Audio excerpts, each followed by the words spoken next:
Lighting equipment, it is a separate issue, and it's as important. You know, you can't have kind of skimp on lighting for a lot of species.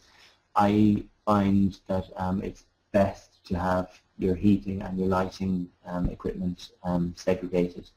And there are some compact kind of heat and UV lighting bulbs, but they're only suitable for a small number of species. I think it's better to have separate setups for both.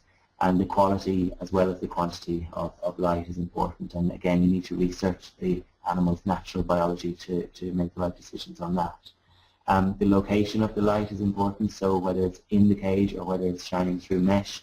A lot of the time we're using lights with UV, UVA and UVB, which mimic natural sunlight and are important for vitamin D and calcium metabolism, preventing metabolic bone disease, stimulating immunity and things like this. If we're using those lights outside of the cage and directing them through glass, none of it will get in. It doesn't penetrate glass. If we're using it, directing it through mesh, we need to increase the intensity of the bulb we choose to almost double what we would normally use for that species, because a lot of the intensity will be lost if it's shining through mesh. So there are things that the beginner could easily overlook walking into a pet shop, or not taking in, or the pet shop overlooking, asking those important questions. Also, the distance between the animal and the bulb is very important.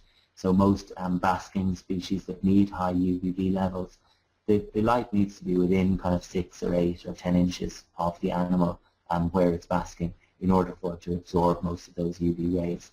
And then the final point on UV lighting would be that these bulbs, the UV output of them declines with time, and generally they need to be replaced every 6 months, sometimes every 12 months, depending on the manufacturer and the quality of the bulb.